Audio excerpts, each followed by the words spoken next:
Well, good evening, folks, and welcome along to a Friday night Rangers Rabble Podcast as we take a deep dive into Russell Martin, have a bit of a look at his tactics, some of the signings we think he's going to make, and some of the outgoings. I am joined by two of the tacticians of the channel tonight, Lewis and Mark. Lewis, how you doing, mate? I'm good, mate. I'm good.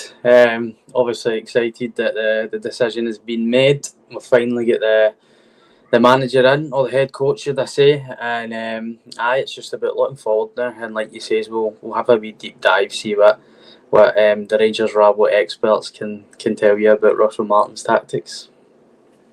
Mark, how you doing, buddy? You all right?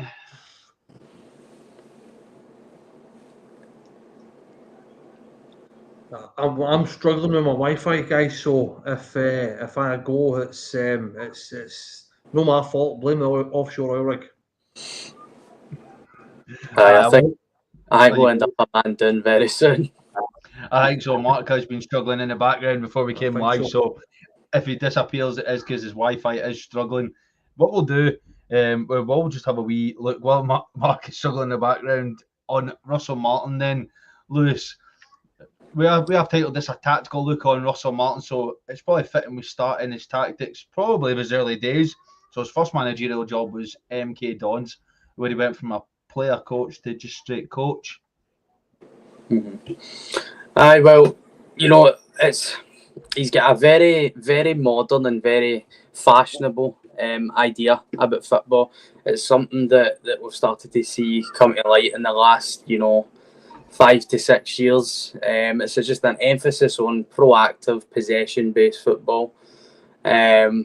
It just more in depth. It looks at when you've got the ball, how fluid can you be in your build-up? Tightening the space up between passes, and then when you've got a possession that's about relentless pressing. And I mean, I think that's pretty much standard for most positive-minded attacking managers nowadays, and Russell Martin's no different to that. For example, he looks to exploit stuff like the half space. So when we're in build-up, you maybe deploy something like a 2-3-5 formation, which is pretty rare. It's a pretty risky formation to set up in and build up, but if you get it right, it's very, very rewarding. And the idea is to get as many players as forward as possible, to open up stuff like passing lanes, and then hopefully that leads to chances, and you'll see that a wee bit further down the line of discussion. I've got some stats that are pretty exciting about that Southampton team that won the championship, and if he can translate that to this Rangers team and bring in 3 or 4 minimum high-level signings, and I think this is a style of football that can definitely bear fruit in the SPL with Rangers. No, I definitely think when we start looking at his further on career, I do think some of his tactical situations and the way that he plays his teams definitely will start to suit us. We were talking before we came on, Mark, and I wanted to come to you with this point. You said that a lot of these players will struggle with his system and the way he plays, because from last season alone, we've seen it.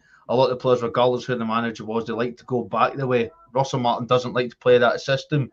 Can you see the players adapting to be able to play this system going forward? I can see very few of them, very, very few of them adapting to this system. I think that the way he wants to play, high energy demands high pace, demands a lot of running, and I think a lot of these players are going to struggle. I think that probably one thing that could be kind of angled towards these players was the lack of effort, the lack of running, lack of desire. Intensity is another one that could probably be kind of slanted towards them as well. The lack of that was there for all to see. So you pick 1 or 2 probably out of that squad that could probably fit into that system. I think it's a full rip up, a restart, and I think you're probably talking about 8 to probably 10 new players in there, as far as I'm concerned. I mean, you're probably not wrong when you talk about the amount of players we will need in to suit the system. Unfortunately, knowing Rangers, we're not going to get that many in the door. It'll be a couple. But, Lewis, when we look at Russell Martin, after his appointment at MK, he swiftly moved on to Swansea. And he spoke about this in his press conference, where he was offered a certain budget, went to Swansea, and then quite quickly that budget disappeared. But he actually didn't have a bad time at Swansea. When you look at his win percentage, it wasn't one of the lowest that he had. He actually did not do bad with that Swansea team that he had. No, certainly. I mean, I was watching the podcast with on the Rest is Football with Gary Lineker, as I'm sure like 90% of the fan base has probably had a wee swatch at it now. And he was talking about his time at Swansea, and he did mention the fact that the finances kind of get ripped away from him immediately. And he was obviously not able to make a lot of wholesale changes to the team. And I think that's another thing to get excited about him, because I don't think he's ever really been somewhere where he's able to spend a lot of money. So he's coming into a team and he's establishing his style of play with what he's got, and I think that's going to be absolutely crucial for this Rangers team, because as Mark says, you probably are looking at 8 to 10 new players, and like I says, we can go deeper into like the fact that we need a sweeper keeper. A sweeper keeper is going to be absolutely crucial. You know, Russell Martin also inverts his fullbacks.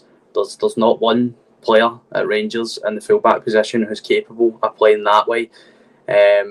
And then even further forward, I mean, we've got like one winger that you probably think has got potential to succeed in this system, because you've got Ross McGosland and Rabbi Matondo, for example, who are just nowhere near good enough. But there is some things. I think the midfield is a positive spark for Rangers, because I think Nico Raskin, Mohamed Diamande, Lyle Cameron coming in, Bailey Rice, all of them are capable of playing either the pivot, the single pivot six, so the guy that sits in front of the two centre backs, or the two more advanced midfielders.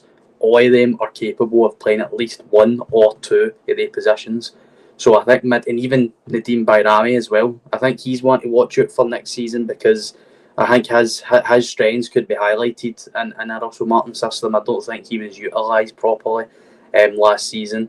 And of course, Hamza Agaman, I think, is absolutely perfect for that system. I think he's going to be the key to success. He ticks every single box that a Russell Martin striker is, because it's no your traditional number 9. It's somebody that needs to drop back and get involved and build up and provide service to other players. And I think Agaman's perfect. So it's not all doom and gloom, but there certainly needs to be reinforcement in a lot of areas of the pitch. No, definitely. And I think when you look at what Lewis has just said there, Mark, people like Jack Butland and Liam Kelly are not going to be sticking around in Russell Martin's system at all, because Liam Kelly is a little bit confident in his feet, but he's not quick enough to come off his line. He's not quick enough to chase it out. And I think these are the types of players that will go. Jeff Day might stay. Tav can't play another season at full-back. Your centre-backs were very lacking in that department, especially when you look at it. We've only got maybe, two, and Suter and Ciala, because Proper looks like he's away. Balogun, we didn't renew his contract, so there's actually quite a lot we need to strengthen, and not a lot of players we've been linked with to do that.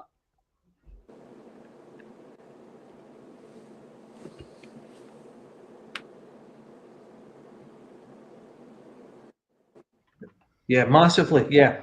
I mean, for me, probably the most important.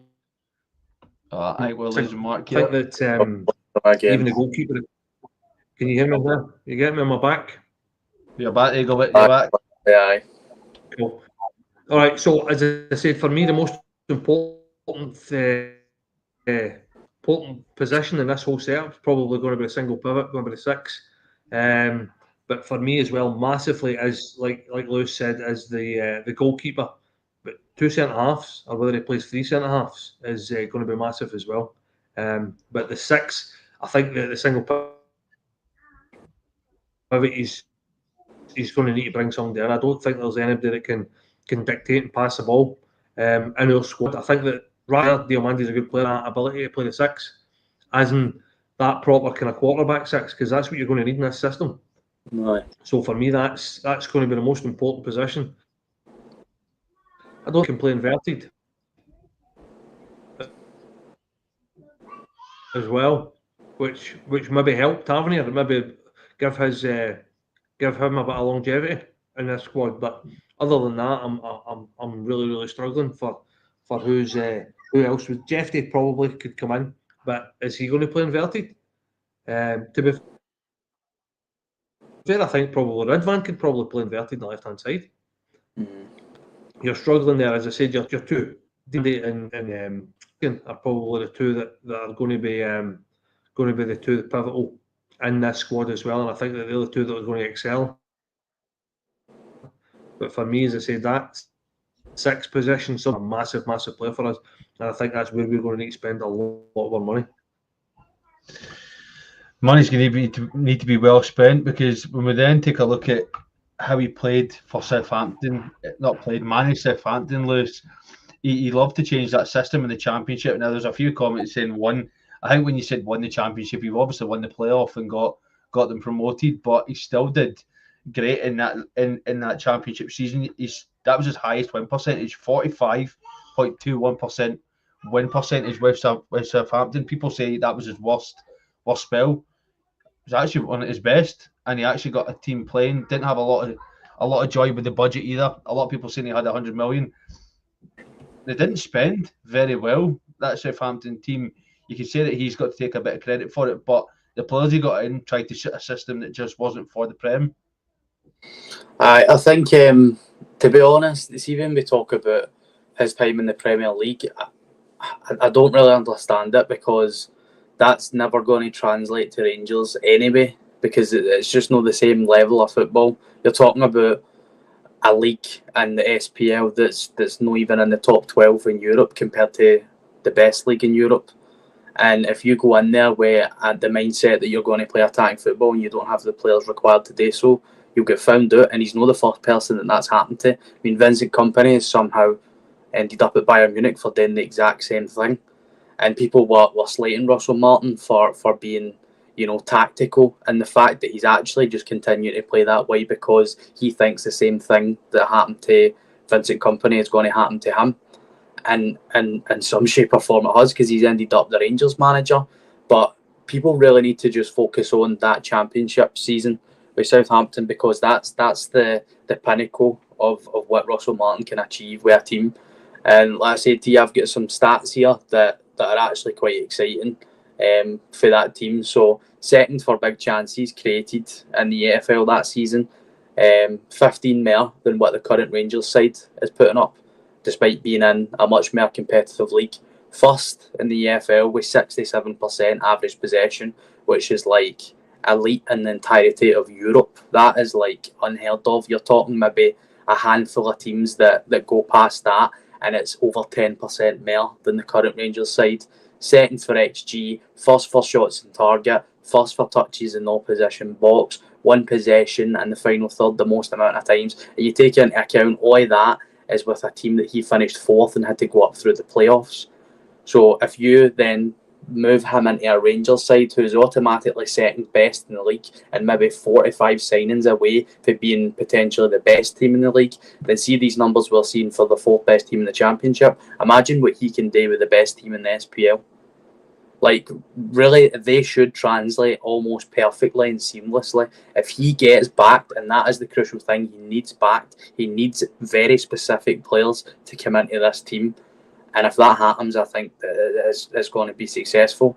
And just before we move on, if you remember, one of the most successful teams in the SPL in the last decade has been Ange Postecoglou's Celtic. There is a lot of similarities about the way that Russell Martin sets up a team to Ange. If you think, like I said, Southampton usually set up in a 4-1-2-3. If you think of how Ange's best team set up, you had four at the back with the two inverted full-backs. You had Callum McGregor as the sitter, O'Reilly and Hatate advanced midfielders, emphasis on the wingers, and then Kyogo, who occasionally was asked to drop back. It's very, very eerily similar. And look what he done. He handed you the blueprint. I mean, it was fine that Celtic conceded 2 goals in a game because they were winning 6-0 before they did. I mean, you look at it, I think you're spot on, Lewis, when you talk about the similarities, you talk about the statistics. You look at the amount of goals that Southampton scored. They'd love to score goals. Yes, they finished fourth, but I would say by your top leagues, the Championship is the most competitive league in world football, bar none. Like, it is the most competitive league. You've got 24 teams that can win home or away. It's very, very difficult to get promoted out there, and to win the playoff final when you've got to go through the amount of games that he did, massive pressure for him. I think if he comes up into Scotland with the tactics, because the one thing that he has done, Russell Martin's done compared to the managers we've had, he's not afraid to change formation. When you look at the way he played with MK Dons, Swansea and Southampton, he had about 3 or 4 formations he went to, and he wasn't opposed to changing them in game.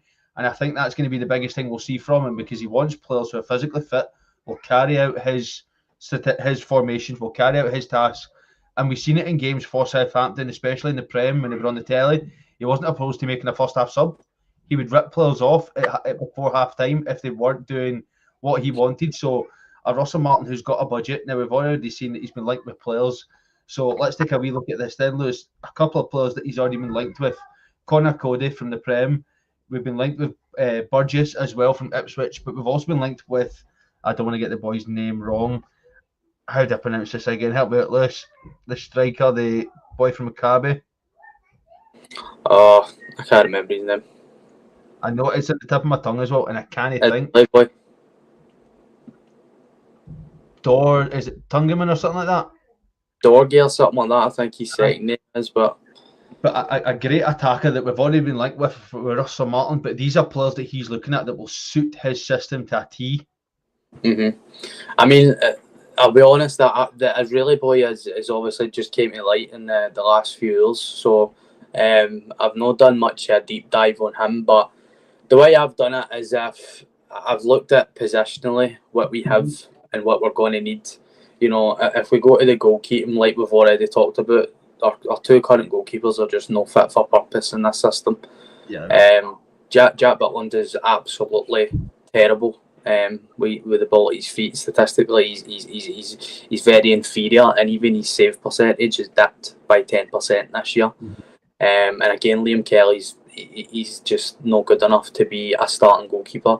And I'll throw it to you. The suggestion I've put down, I've went for a bit of a short-term fix, and that's Jason Steele, the Brighton goalkeeper.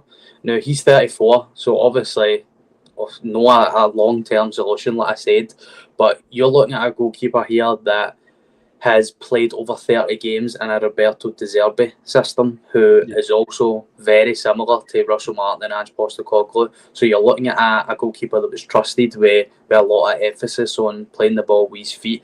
And then again, statistically, 85% pass accuracy for Steele, which compared to Butland is 70. You know, a 15% increase. He completes 7 long balls a game, Butland completes 2.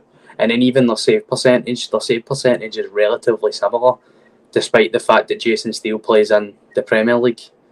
And again, I just think it would be a nice wee temporary fix for the position, and it would allow us to go and spend money elsewhere. Because again, you're a guy that's 34.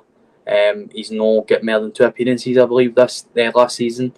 And you're probably going to be able to get him for about 500,000 to £1 million. And like I said, would absolutely fit the sweeper keeper role perfectly, at least for the short term. See, I went for a goalkeeper that was more. He's been in our league for a few seasons now, and I thought it would be perfect. Seems to always up his game regardless of the occasion. Dimitar Mitov, I think that he's a great goalkeeper in our league. Obviously won a trophy with Aberdeen this season. Is very comfortable with his feet. If you watch the amount of times that he will get closed down, he's able to just sweep away, pass it forward. I think that would be a great goalkeeper for us. He's only 28. I think that Aberdeen would look for a good amount of money for him, being their number 1. But I think he would do the job for a while. Knows the league, knows how to play against certain teams, but does play that sweeper keeper very, very well. Gets out from the box. He's able to come collect the ball from free kicks, corners. He's good at, obviously we've seen he's good at his penalties as well. But I just think in terms of a goalkeeper that's been proven in our league for a while now, for me, I'd have went for Dimitar Mitov. That's a good suggestion. I think he's a half decent goalkeeper, Mitov. Definitely. Alright, so I think if we go into, do you want to just do it position by position? It's probably the easiest to do it.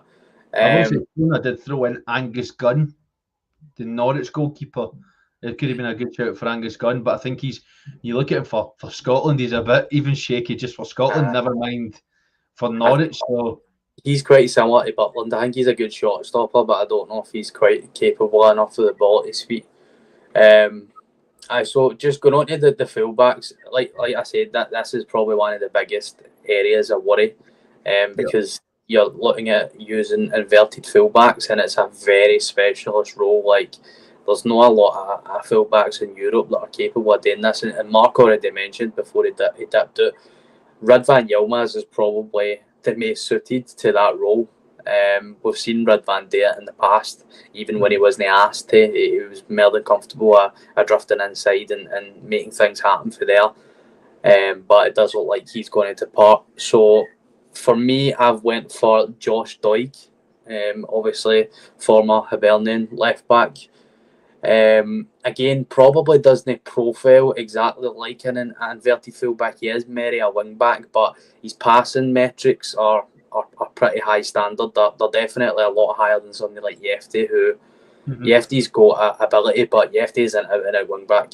He's nothing other than a wing back. Like Yefty excels in stuff like progressive carries and successful take-ons because he's good at running with the ball at his feet, but he's not somebody that you would imagine to drift inside and start playing as a central midfielder. And as I said, Josh Doig is somebody that his passing metrics are pretty high standard in that regard. And he's obviously just been promoted back to Serie A from Serie B with Sassuolo. Only valued at £3 million, would fit the Scottish quota, still only 22 years of age. I think he would be a pretty good option. I went for a bit of a short-term loan. Sorry, a short-term signing, but more of a loan. He is valued quite highly at Brentford, but I think for playing the system we want, I went Aaron Hickey, another Scottish lad, but he's obviously been pretty inconsistent. He's had a lot of injuries since he went down to Brentford. He's been injured last season, but can play that inverted role very, very well, especially at Brentford. They love playing that 3-5-2, and he goes up and down. So for me, I think Aaron Hickey would be great. The only issue you've got is that, he is pretty injury prone. He's not managed to play, I think, at all this season. But if it's a risk that Rangers would probably take. But I think for the fact that he's a strong, quick fullback, would easily slot in. I don't think we would get him on a deal with the way that they worked done in England. They'd want quite a lot for him. But for me, I'd go Aaron Hickey. I see somebody's showing us asking, what about Kyle Walker-Peters? Oh, I mean, Kyle Walker-Peters would be perfect for either right back or left back, but there's no chance, absolutely no chance. I mean, he's English as well, so that's just a premium on top of his transfer value. I don't think we are anywhere near capable of paying the money for him. And to be honest, I think Aaron Hickey again would be perfect as well. And just permanently, I don't see it happening. But listen, he's not played a lot of football. Like, he could be somebody that we get in and loan if Brentford don't want to risk him being a starter next season after being out for a year. I would take Aaron Hickey in a heartbeat. He is a really, really good player. So let's move on. Where do you want to move then, Lewis? Into the midfield? Do you want to do centre backs first? Aye, you did. I completely ignored centre backs. I'm like, no, we don't need a centre half. Let us know. Aye, let's go for the centre halves. Yeah, I'll let you go first this one. So I struggled with centre half. I didn't think there was many actually at all that we could even look at. That's the one position I've actually not put down. See when I look at my list, because I forgot about centre half. Right, give me a minute. I'm going to think of a centre half that we could go for. I don't want to go for Cody and I don't want to go for Burgess. I think that they'd be good. But right, Guy's yours. I'm gonna rookie it and go for mine. Right, okay. Right, well, just firstly, I'll talk about who we actually have to begin with. I think, one of my biggest shouts for next season is that there is a decent chance Clinton Anciala could be our first choice left centre back. I think he's somebody that got a real hard go at last season because I thought he was excellent for the first 12 games he played, and then obviously he had day 2 difficult fixtures. But his physicality is second to none. The size, strength, and pace of him at that age is exceptional. And then the biggest point for me about Anciala is his quality on the ball. He's by far the best on the ball we've got at the football club in the centre back department. and I think he would be absolutely crucial. And the fact that he's left-footed as well, I think that's quite important in Russell Martin's system, because the two centre-backs are going to be pushed up so high, and if it's just they two and the inverted full-backs are in front rather than being at either side, it means that they've got more fluidity to play passes to either side, whereas if you've got a right-footed left centre-back, that kind of takes away from that. John Souttar, again, I think he's probably serviceable. He wouldn't be my first choice in the system. He's pretty underrated in the ball. I see a lot of people saying that John Souttar's not that comfortable in the ball, but I think he's decent. And again, physically, I think he suits the system. Another one, Robin Proper, just gone. Absolutely don't even want to speak on him. And then I'll go on to the first signing, who we've actually just been linked with, I think, as of yesterday, and it's Harry Darling, the Swansea centre-back. Now, this is an absolute must for me. Russell Martin's already signed this guy twice in his career, signed him for MK Dons and signed him for Swansea. You know, free contract, still only 25 years old, you know, which for a centre-back is pretty young. He was actually ranked as the 5th best performing centre-back in the Championship. And, you know, this is another thing we were talking about. His passing metrics are pretty damn high. Considering Swansea finished 11th in the table, you know, he's sitting at like 3%, third for passes attempted in the league. You know, top 20% for pass completion, 30% for progressive passes. Just somebody that jumps off the page when you look at his passing statistics. And like I said, the fact that he's already been signed twice by Russell Martin and on a free contract, that's an absolute must for me. It's quite funny. I said that I didn't put one down. I put one as a right back, forgetting that he actually played all of last season at centre half. I seen that it was a good thing for.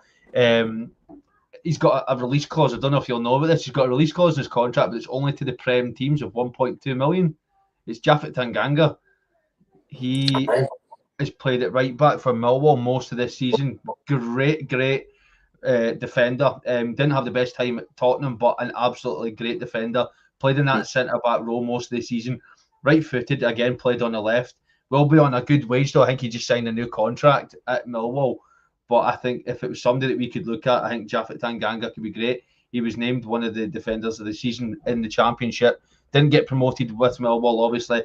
I think if he was somebody to look at, I think it'd be great for us. Can play that centre-back role very, very easy.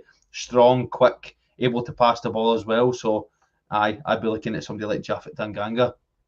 I think that's a good shout. He's actually somebody I had done a couple of weeks ago when I was thinking about signings for Rangers, because I noticed that he had actually ended up going to Millwall, so I don't think that would be a bad signing at all. But I'll say my second centre back, because I picked out two. Now this one's probably slightly unlikely, and the fact that it's Jose Cordoba, who we were actually linked with. I think it was the start of this season. He's obviously just moved to Norwich, but he's had quite a distinctly average debut season. I think he's only played about started about half of the games. And I think Norwich have finished about 8th or something, 7th or 8th. I think they finished outside the playoff position. So, so you're looking at somebody that's not really ripped up any trees. And I just think the fact that he's still only 24, he's left-footed, he's somebody that's obviously been on the club's radar. And again, just in terms of the passes, he's third in the entire Championship for pass completion in the entire division. So you're looking at somebody that's more than capable on the ball. And like I said, left-footed, 24. He also plays for Norwich, so you would imagine that Russell Martin's got a decent bit of knowledge on how he plays. And again, if Norwich were willing to sell, I think he would be a good addition to the squad as well. Quite funny, they finished 13th. I thought they finished higher than that. Norwich finished 13th. Aye. I will just say, before we continue on, we will like to welcome in Kenny. Kenny, how you doing, mate? How's it going, boys? All right? All right, man. We're just having a deep dive into Rangers, into Russell Martin tactics and players that we think we could sign for certain positions to be able to fill the Russell Martin role. So we've obviously talked about goalkeepers. We've done a fullback. We've done the right-sided right back. I can't talk, and we've done our centre back. So if there was players you think you could sign, Kenny, that would fit this system in the back, who would you go for? Who do you think? So I liked it when we were first linked with Harry Darlin. I think that's the boy that he took to MK Dons, and then when he went to Swansea. He took him to Swansea, and then when he went to Southampton, took him to Southampton. The boy's only 20. I think he's 29 or 27. So if he's in, I think I read a stat somewhere that said probably Alf Lewis. He's a stat man, isn't he? See if it sounds familiar, right? Well, he did say Harry Darlin as well. It was 15. I think it was 15 games. I think it was that they lost him for out of 97 with injury, and it was always little niggling injuries where he was back within a week or so. So I think for him, an important point for Rangers is somebody who can dodge an injury, especially at the back. I think that'd be a good acquisition. Definitely. What about for goalkeeper? We were talking about the fact that we don't think Butland or Kelly would be able to do like the sweeper keeper role that we spoke about for a while. So we were just wondering who your goalkeeper would be. I've got one a bit left field, and I think he's not done great, right? But he did for a long time, and then he just went off the boil. And he's still young. Is Mignolet for Leeds, who's not really getting a start anymore. Now, that's quite a few times, Lewis, and he's a phenomenal keeper. Now, listen, if they're willing to throw him to the side now, we'd be happily enough, and it's got a bit of a connection with us now, innit? So I don't know if that would be plausible to look at Mignolet and just say, listen, why don't you come up here and try and resurrect your career? The boy's got a bit of talent about him. It's just a throw out there. Mm-hmm. I mean, Mignolet is a great keeper for Leeds. He was in the Championship and he was in the Prem. It's quite funny. Some of the guys saying that we would get relegated with our suggestions. We're not going to go out and buy Premier League players. I think the Championship's a great place to at least start and get the players in, get them in, get players that are going to suit our system. We can't be saying that we're going to go and sign William Saliba for Arsenal. Like, it's just not going to happen. Like, we need to curb our expectations a bit here and look at players that are actually going to come in. Now, these players we spoke about this before Kenny came in, they've had great seasons in the Championship, but the Championship is one of the most competitive leagues. The fact that we're looking at these players says that they've obviously got talent. How many times have we looked at players from League One, League Two, and thought, well, why are we going that low? We're actually looking at the Championship because Russell Martin's got connections with these teams. He's played against them. He's managed in that league. He's got precedent there. So I think that we're actually being a bit sensible with these selections rather than going, we're just going to go and sign Premier League players that are getting consistent game time week in, week out, because we're not. We might get somebody on a loan, but we're not going to get them on permanent signings. And I think we have to be a bit more serious with these selections. I think the ones that we're given are viable. I think that Rangers could go out and sign these players. We're not talking that we're going to bust the bank on one of them because, as you said, some of these players are on free contracts or are on very, very low money. So I think we can definitely look at these players and think Rangers could go get them. Russell Martin's got that connection as well, so I don't see why not. No, most definitely. I mean, see if you look at it, for example, right? I mean, Matt O'Reilly cost Celtic £1.2 million from League One, and they made £25 million plus on him. You know, Maeda, I think, cost less than $5 million. They're probably going to make over 20 on him. Kyogo, the same situation. Like, this is just the snobbery from a lot of our fan base that think we should be going out and getting best in class when that's just not possible anymore. And I think a lot of these guys, I mean, it's just going to be the way you are signing strategy now is bringing in unknown players and hoping that the potential that we see in them, they realise when they're at Rangers. And look at Hamza Agaman. He's just been pulled out of the domestic Moroccan league, and he's probably one of the most naturally gifted players we've seen at Rangers in the last 2 decades. Like, you need to give them credit where it's due, and that's the type of signings that we need to start making more often, and being successful with them. And I think that's some of the suggestions we've been making are in line with that. No, definitely. I mean, look at we spoke about him that when you went through our back line, Robin Propper was the captain of FC Twente in Holland. He was very sought after, very highly respected in that league. Come here, it's not worked out, but yet Rangers took a risk on that. Yeah, we've took a risk on Igaman, and it's actually worked out that we could get money for him. Diamandi's a bit shaky, but if Everton are looking at a player like that, there's obviously some quality there. We paid, $4.5 million for him. There's obviously some quality there, but we need to stop going for players that we're not getting it right. Look at the ones that we've already got coming back. They've not worked. but we've actually got success with looking in the Championship. I think doing that is going to work. Listen, they might go for none of the players we've suggested. If we're not in charge of any recruitment for Rangers, we're just making suggestions on who we think would work, and that's all we want to do. I think if we look at anybody else, it's a bit of a pipe dream, in all honesty, because the money that we've got, it could be a good amount of money, but we're not actually going to be able to go and, one, get these players, and then two, go for the wages. I just think it's a bit mental to suggest players. Now, I think Ian Thompson did say that Aaron Hickey is on 35 grand a week at Brentford. That's what maybe somebody that then is a bit of a pipe dream if he's on that kind of money. Rangers obviously won't be looking to pay that. But see, if you get a loan, why not? We don't always pay the full amount when you get a loan. You can negotiate that. But anyway, we're getting off topic. Lewis, your left-sided fullback. Is that not the one we've already done? If we've not already done left? Aye, we've done left. I think it's right we've not done. No, we did right, did we not? No, because it was Josh Doig, mind. Well, I went Aaron Hickey, who plays on the right, so I've swapped it round. Right, well, I'll go right then. You can go left. I will do that then. I've went you for... can go somewhere in between, right? I've went for...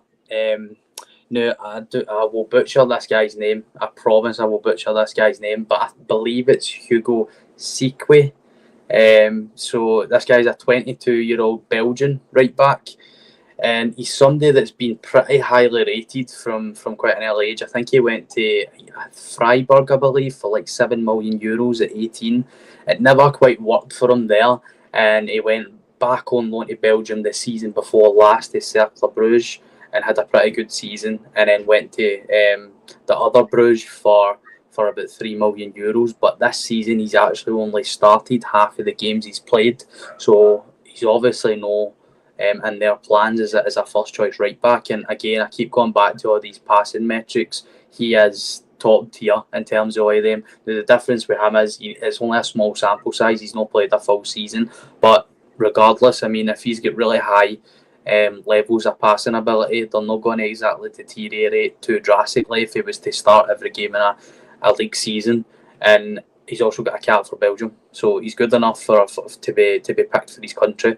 And I just think he's somebody that we could get in for a relatively low fee. And we're looking to replace potentially the best right back that's ever played at Rangers, certainly in the modern era. So some money's going to have to be spent in that position to replace a guy like James Tavernier. Definitely. Kenny? Same position. Aye, you can go either left or right back.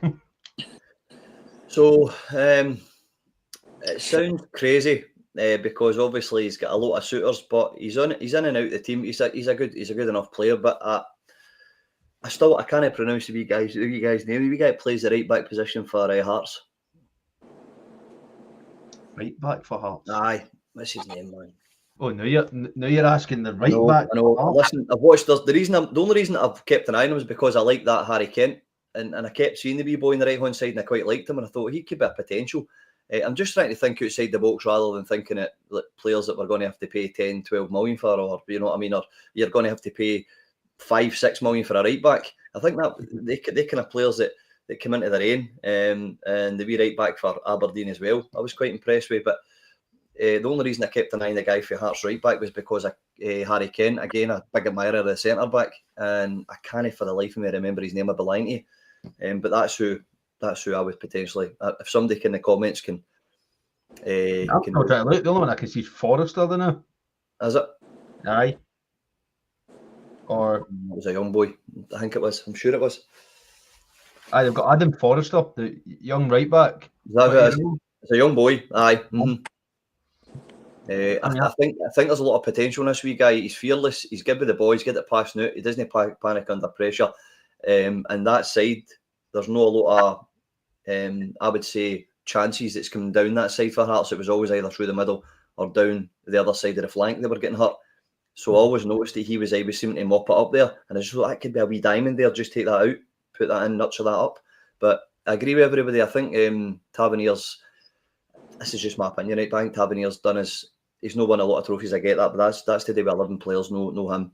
I think he's testament to the club, and he should hold his head up high. But I do think that he would be a phenomenal player to bring on 20 minutes before the end when you're up 3-4-0, and that gives you a good squad and get somebody in that's young, hungry, but has got an older head on his shoulders. And I think the wee Forrester boy has, if I'm honest. I kind of stuck with the exact same team you went for there. I went for James Penrice. I've kind of championed that we should sign Penrice since January. I think he's a great fullback. He plays that more wing back role. He either slots into a back four or a back five very, very easily in this Hearts team.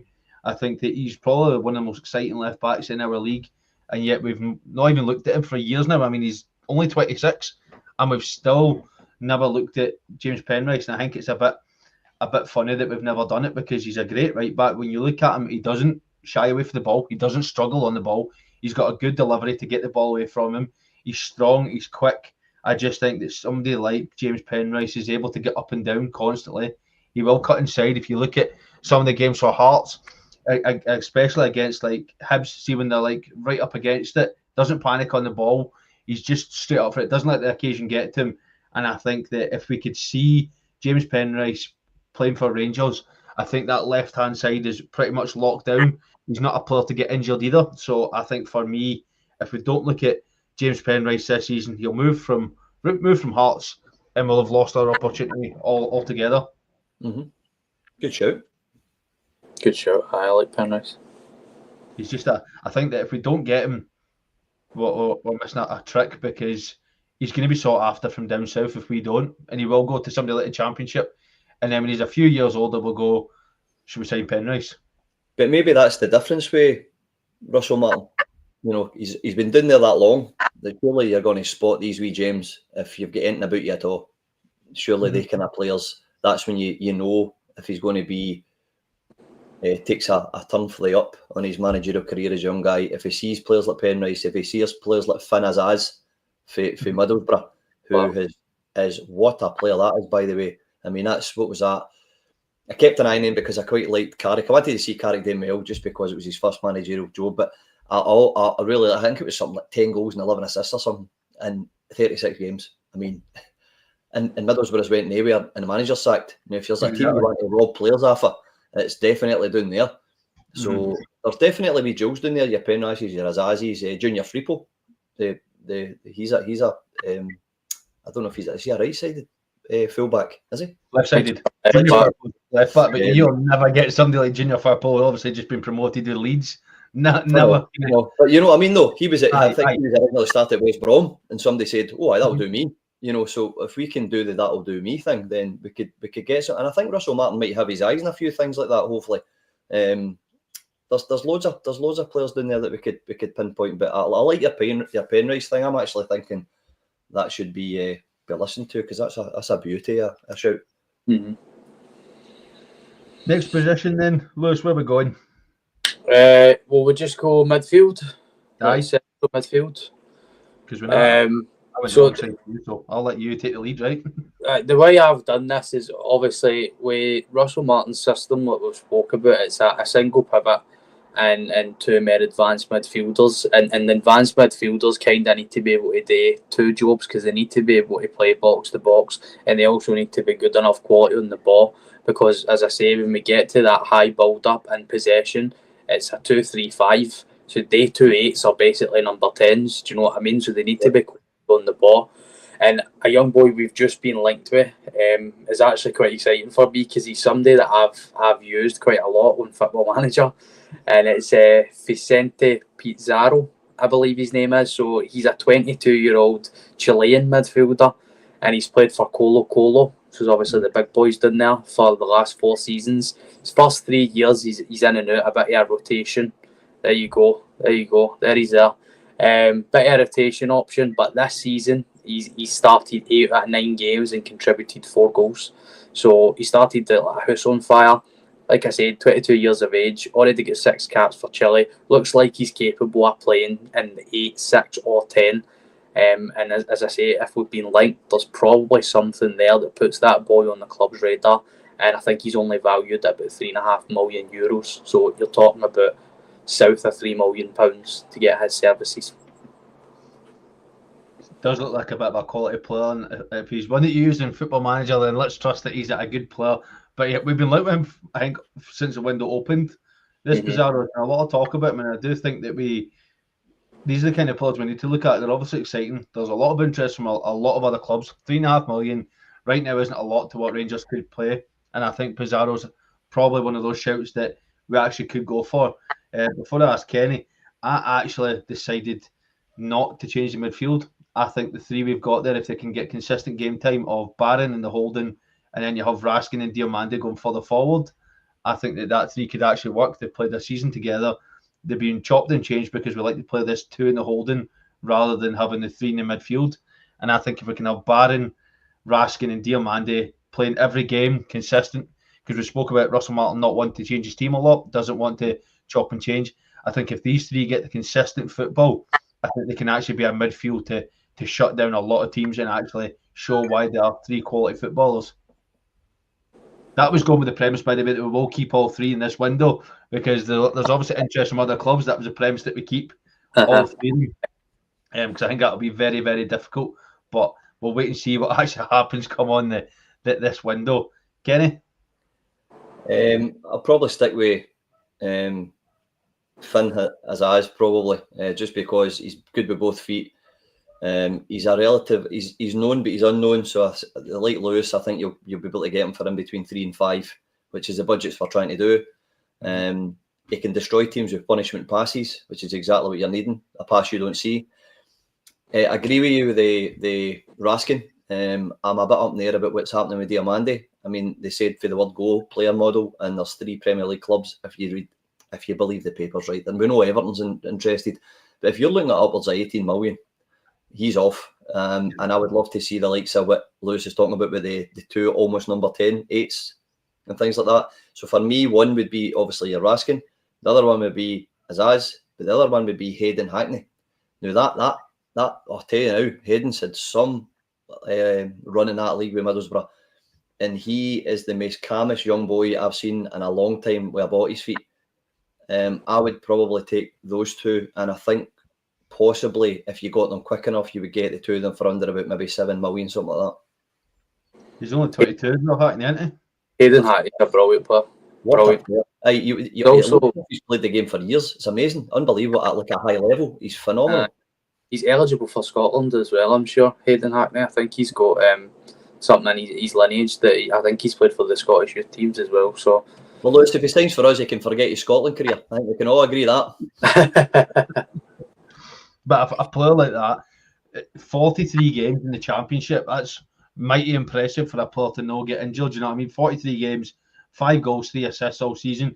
Just shows he's obviously got the quality. But if that's a player Rangers even think about looking at, checkbook better be out. But if you're getting Hackney and Azaz, like, that's 2 unbelievable players that definitely suit the system, because Michael Carrick plays a very, very similar system to Russell Martin. And I think that it'd be a great players to get in. Any other midfielders for you boys? Or you want to move to the forwards? I mean, I've got another option in the midfield, but I think it's probably worth just the 3 years maybe touching on the actual midfielders that we have. I know we briefly touched on Connor Barron and Raskin and Diomande.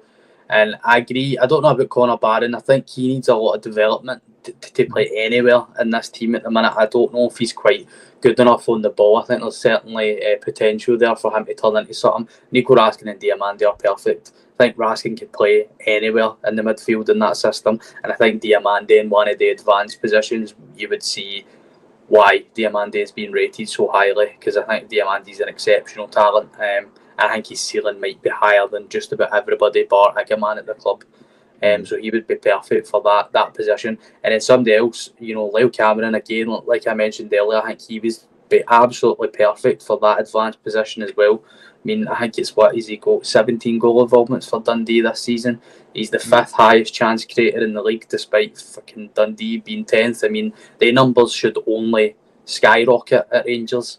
And then lastly for me, Bailey Rice. I mean, we might have the single pivot sitting in our ranks, and he might be 18 years of age and a youth product. Like, what have we all heard about this boy? He's a dictator. He's somebody that needs to sit deep and dictate the tempo of games. Well, he's going to get the perfect chance to do that if given the opportunity. And he's somebody I would like to see get some more game time next season. Fully agree on your Bailey Rice shout. I mean, the games he's come on, he's not always had the best opportunity to show his skills. I think back to that Man United game, came on and just looked comfortable in the middle of the park. Anytime he comes on, he doesn't look out of place. I do think that somebody like Bailey Rice will come on. I think the way that Russell Martin speaks, he wants to give everybody a chance. If Bailey Rice gets his chance, I think he'll take it with both hands. The issue we've got is that we're talking about a formation where we're playing three midfielders. We're going to struggle to get the forwards in there. When you're talking about Lyle Cameron, he's not obviously one known for his defensive duties. He's more of a forward. He likes to be involved, as you're saying, 16 goals involvement. Wants to be higher up. We have got then the three up top. So there's players there that I think will suit our system. It's just trying to find out what Russell Martin's system is going to be with the players he's got involved. I don't think he'll be long in getting this, because let's not take away from the fact that he says he wants teams that are, one, physically fit, two, will press for the full 90, and three, will take their chances. See if these players can't do that even in training, I think most of them will be gone.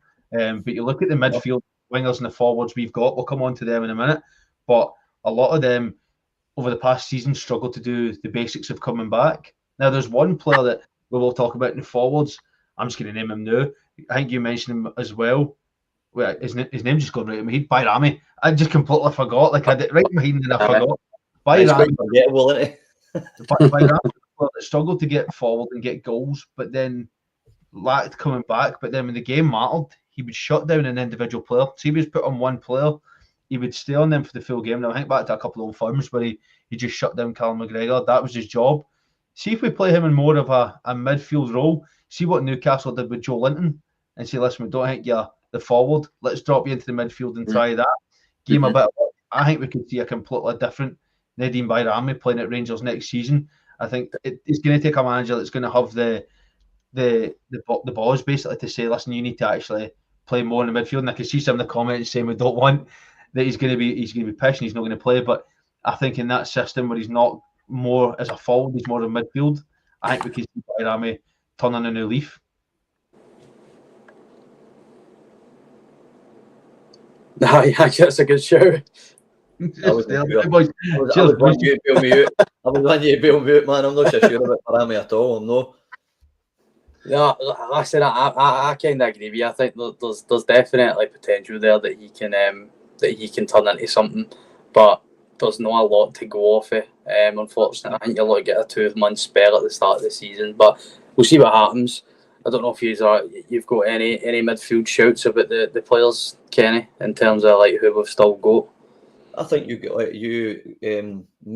the two hit the nail on the head. Maybe we're getting ahead of ourselves here, because there's a guy coming up from a little club called Dundee who has got stats that should be in the top 4 or the top 3 in the league. And I think unless we gave him a chance, it would be quite unjust. It's nice the way we're talking though, because I mean, the amount of names that get fired about that I've heard from different friends of mine that Rangers fans are just bizarre. Whereas we're collectively going for Championship, League One, these players that could do a job, maybe a little duel, and the threes have bought into the actual player model already, which is pretty cool. We're not running away with ourselves. I would like to see Lyle Cameron like roundabout we're asking, and maybe Barn floating about or Diamandi. I think this little guy could be the real deal if you watch him. He's very strong in the ball. His decision making is good. His assists are amazing, and he scores from midfield. Maybe we're doing him a wee injustice, no mentioning him. I think maybe Lyle Cameron could be that man again. Russell Martin might have another idea about it. He might have a few things in his locker because they're trying to build an actual squad. Whereas if somebody gets injured, somebody comes straight in, opposed to the shit show last year, where as soon as they were injured, we had nobody to come in and we're putting centre backs out to right and left. And so, yeah, I would say for me, Lyle Cameron, I still would like. As I like to get a sniff on these players that are just about to get attention for their second season, because after next season, the players will be close to double if they do the same as they done this year. So, yeah, I think we've called it with the midfield guys. I think we really have. There's one player that's through the comments, everybody's mentioning when we're talking about midfielders, and it's Martin's favourite player right now, of Lennon Miller. A lot of people are saying, why have we not suggested Lennon Miller? I think he'll be gone. I think an Italian team will snap Lennon Miller up instantly. I don't think we will get anywhere near him at all, and that's probably why, I don't know about the boys, but that's probably why I didn't mention him and why they haven't as well. We'll get priced out of Lennon Miller. I think they only want 9 million, But if we're saying we won't pay 9 million for Václav Černý, we're not going to pay 9 million for Lennon Miller. So I think that we will steer well clear him, because we've missed our opportunity. We should have signed him the end of last season or even in January, and we haven't. And I think that's the only reason why Rangers won't even put an offer in for Lennon Miller. Do you know something, Alex? Can I jump in there? I agree with you totally. And what I think you're getting to there is a handful of players that we missed that went elsewhere, like your Aaron Hickeys, your Josh Doig, your Fergusons, your Lennon Millers. We seem in Scotland, our culture is to wait until you need to spend stupid money for the guy that's been playing against you for at least 2 or 3 seasons. And we seem to just have this unbearable, annoyingly stupid scouting system that says, might not do well next season. Might not do well next season. But these Italian clubs are going, right, we'll take them, couple of million, what can go wrong? And we really need to shake ourselves with that. I said for a long, long time, as we're just about to go into the midfield, that I have no idea why Martin Boyle hasn't been offered a contract at Rangers. The guy just doesn't stop running and pestering the absolute life out of you. And every time he plays Celtic or Rangers, he's just scary. And he's not got a negative bone in his body, and he very rarely loses the ball. So you can go into that. I was just getting a bit ahead of myself there. Mark here saying that Lennon Miller isn't worth 9 million. He'll go to Celtic or Rangers. No chance. Lennon Miller will go to Italy. He'll follow the cohort of Scottish players that are doing it right now. He'll go with them at McTominay's, your Ferguson, your Billy Gilmore, your Doige. He will just go to Italy, and then you'll be in a Premier League team. Give it 2 or 3 years, and one of the Prem clubs will snap up Lennon Miller. To say he's not worth 9 million, I think it's a bit of a silly comment, because he definitely is worth every penny of that. Yes, he only got 2 goal contributions this season, but in a struggling Motherwell side for most of the season, I think they finished 6th. But for me, Lennon Miller's worth every penny of that. He's an unbelievable player, unbelievable midfielder, and he just has so much creativity in that Motherwell team that you don't get from a lot of players. Most definitely, mate. I agree. Right, forwards. What are we thinking then, lads? Well, in terms of the wide positions, I actually think this is probably the biggest area of worry in the current team, because Ross McCausland and Rabbi Matondo, short and sweet, not good enough, don't fit the system, both need gone. That means we've got one winger left, and it's Oscar Cortez, who I think has potential to fit into the system. I think he showed it in the brief stint at the start of his Rangers career. But I've picked out 3 players that are relatively similar. So I've went for Samuel Edozie, who we were actually linked with to bring in on loan. Already played under Russell Martin a full season in the Championship, got like 9 goal involvements, very high dribble numbers, would assimilate into the system pretty seamlessly. £8 million is his valuation, so you're probably looking at a loan and then take it for there. And then I've went for a similar route with Ryan Fraser. Now 31 now, but just been relegated after only starting about 3 games, I think, in the Premier League. I think he's somebody that obviously fits the Scottish quota. Again, a really good dribbler. Again, played under Russell Martin, so would fit into the system pretty seamlessly. And you're probably looking at like £1 to £2 million for his services. And I don't think he's going to get a lot of better offers. Now, he would be brought in as a backup. I wouldn't like to see Ryan Fraser starting games, but I don't think you can get much better than that type of experience as a backup, certainly. And then the last one I went for is the one that I'm pretty excited about. Now, we were linked with this guy about a month ago, and it's Tyrese Dolan from Blackburn. Now, he's actually running out of contract. Yep. And I don't think he's signed one. I think there was murmurings that he was going to sign a contract with Blackburn. Again, really, really good on the ball. I think he's got 13 goal involvements in the Championship with Blackburn that season gone. Todd Cantwell can't speak highly enough about him, so you're hoping that there might be a wee link there. And again, you're looking at a quality player that Rangers could snap up for absolutely nothing. And he's also right-sided, which is massive, because we've just lost probably the best right winger we've seen in 10 years at Rangers in Václav Černý. So getting a guy in like that on a free contract would be unbelievable business. I went with Dolan as well. The other one I went for was a bit of a shout. He's not played in Scotland for a while. Bit of a wonder kid in Scotland, disappeared, and he's actually had a very good season in MLS with Ryan Gould. I think unbelievable in the MLS this season for the Vancouver Whitecaps. He's been great on the right and on the left. He's had more than a few goal involvements. Currently injured now. He is 29, but I think he's only valued, I think he's like 3 million he's valued at, 4 million. He's not valued at very much in the Whitecaps, and I just think he would be a great addition for us. Knows the league, obviously he's been away for a while, but he was unbelievable at Dundee United. The other one I went for is in the comments, but I this was one I wasn't being realistic with. I thought it'd be a good shout. Was Morgan Whittaker. Obviously, he's just signed a new deal at, where did he go? He was at Plymouth Argyle. It wasn't Middlesbrough. I just think that we'll get priced out with him. He will move, but I think he'd be a great signing. We were linked with him when he was at Plymouth, but then he's obviously went to Middlesbrough. But I think that Edozie for you is an unbelievable shout. One that I didn't look at, but that's an unbelievable shout for Rangers. If we could go for somebody like Edozie, that'd be a great player to get involved in. But I think the consistent thing is we've looked at is the fact that they're all quick winners, but they've all get goal involvements. It's none of this like 1 or 2 goal involvements and we're looking at them. They actually get goal involvements pretty much consistently every game. Kenny? I honestly think you're absolutely right. I think the wingers we're picking are folk that are skillful, quick, good with decision. You get numbers out of them, you get assists out of them. There was a guy that I watched for Sheffield Wednesday called, is it Jedal? I think it was Jedal Gassama. That's the boy that the reason Danny Rowe was going to get a big move. This guy was phenomenal as an attacking player. He, again, 3, 4, 5 million quid you would probably get him for a young guy. It could last, and then maybe a sell-on clause as well. I think that the guys that we are saying is exactly where we should be. And quick, I don't think one of the best players I ever saw for Rangers, and I'm really disappointed to let him go. What was the wee guy's name? Oh, for God's sake. Is it Daniel Candeias? Is that right?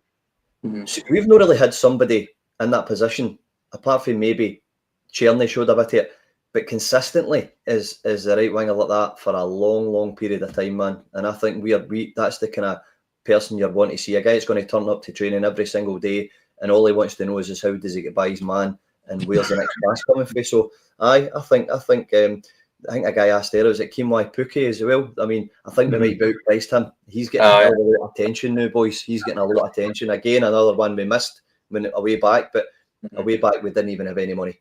So, I mean, 27 games, 12 goals, and 8 assists for Kwame Poku. We're definitely not getting him now. He will. Yeah. He's obviously at Peterborough. He will move to probably like a Brighton. We'll take him and then they'll loan him out.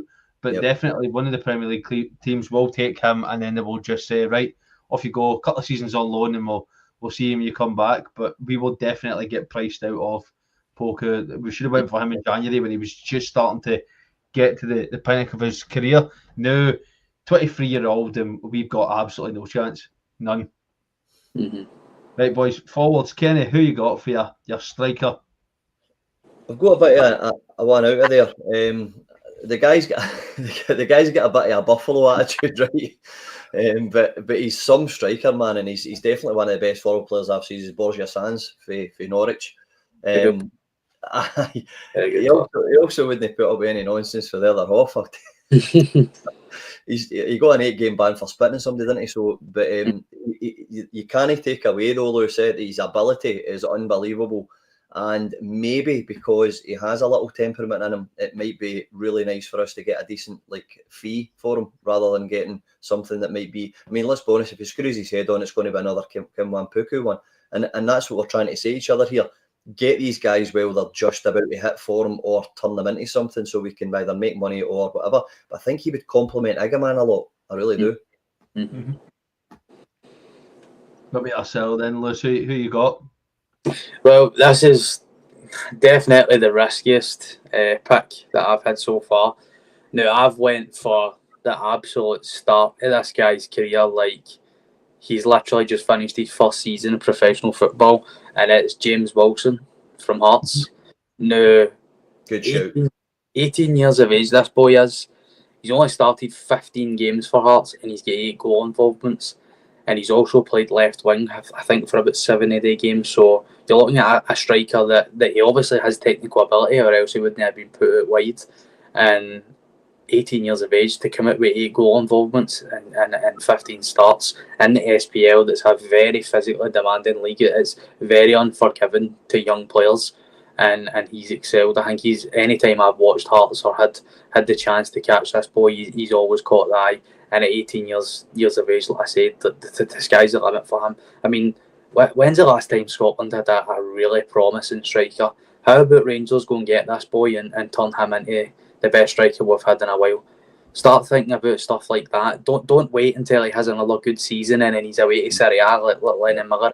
Pick him up just now. And the good thing about bringing somebody like that in, Agaman's still going to be your main man, and that boy will be happy to sit on the bench and develop for a season or two because of his age. Whereas you bring somebody that's over the age of 21, he's probably going to want to come in and rival Agaman, and we don't want that because, like I said, Agaman is the key to this team succeeding in the forward line. So go and get something like James Wilson and just develop him into hopefully a £20 million player. I mean, Mark was just telling us there that he's just signed a 3-year deal with Hearts. So if that's true, then we've absolutely no chance of getting Wilson. So hopefully he's not signed that 3-year deal. But if he has, we're probably not going to be looking at Wilson anytime soon. I went for a man that had a very good campaign in League One. I went for Jay Stansfield. Unbelievable. Unbelievable campaign with Birmingham in League One. I seem to have just honed in on Birmingham at this point and just said, right, we'll just take all their players. You can take all of them, we'll take theirs. But in 37 games, 19 goals, 3 assists, quite a tall player, dominant on the ball. He's got bags of pace. Just he's very good in that forward line. I think we wouldn't demand a lot of money for him, obviously, with Birmingham. Yeah, they just got promoted to the Championship, but they will obviously look to try and get rid of players as well. And I think that Stansfield could be one of ours. He's played it in the left, he's played in the number 10, he's played up front. So I think he could be a great asset for Rangers. Whether or not we get him, again, there was a comment saying that we've spent about 20 million on the players that we've picked. Well, we'll not sign them anyway. We're just giving the players we think maybe suit the system. But I do think there's a good few players in there. He's only valued at 2.5 million, Stansfield, for the goal contribution he had. I think if Rangers look at that and pick him up, it could be great. But I do think that if we could get a player like Wilson, it would be great for Rangers. I fully agree with yourself, Lewis, in saying that he probably would be one that would sit on the bench, because sitting at Hearts and sitting at Rangers are two completely different clubs. He's going to learn around the players. He'd want game time, which he would get at Rangers, because obviously we like rotating the strikers. But I do think that somebody like James Wilson would have great development at our squad. He would be able to learn off Russell Martin, not a problem at all. And the players he's got around him, if he's training with a digger man, he's going to come on leaps and bounds and just get that knowledge he needs. But if we can't look at these players, then I don't see where we can actually go, because these are players that we're not saying are going to absolutely light up the pitch, but they're going to do a job for us, and then in a few years might actually light it up to the point where we're signing them on for a tidy profit. Mm-hmm. Definitely. I do realise by the Can I jump in there a wee second? See how that guy for Ross County and Dundee, that Murray boy, can you imagine? Simon Murray. Aye, I mean, see that type of ilk. We always had a player like that in the 90s, man. There was always one that would just annoy the bloody life out of defenders and just be so annoying. Do you know, think that the Josh Sargent boy is of that ilk for Norwich? Is he American or Canadian or something like that? American, aye. I think that'd be a good shout. I think that boy would do pretty well in Scotland. And I don't think you would pay the earth for the boy, because he just seems to get ignored a lot of the time for the big, but maybe because he's got a big ginger afro. Aye. It might be that, but he's a good player nevertheless, do you know what I mean? No, there's a good few players we've been linked with. There's good. I think all our suggestions are very valid. Rangers could be looking at any one of these. We don't know. The scouting department will be all over the shop, but I think we've done more than enough today, lads. Unless there's anything else you want to add before we go. No, I'm all right, mate. I'm topped out. You're not topped out. What about yourself then, Kenny? Anything else to add before we go? The way you asked me that, mate, I'll have you here at 7:30, you'll be bored at your piss. we'll not get away with Kenny gone. But no, listen, there's plenty of players Rangers are interested in. This is, guys are talking about the Israeli striker. We spoke about him earlier on. There's plenty of opportunities, plenty of players that we're linked with. We just hope that Rangers actually get the players in that are going to suit Russell Martin's system and actually push us forward for 56. I just hope that we can actually see a bit of a change. But listen, we're putting a great shift. So Kenny, cheers for bailing us out. Lewis, cheers for the show as well, mate. And we will be back tomorrow for your morning rabble. So for the random rabble. So until then, guys, thanks very much and take care. We'll see you later on.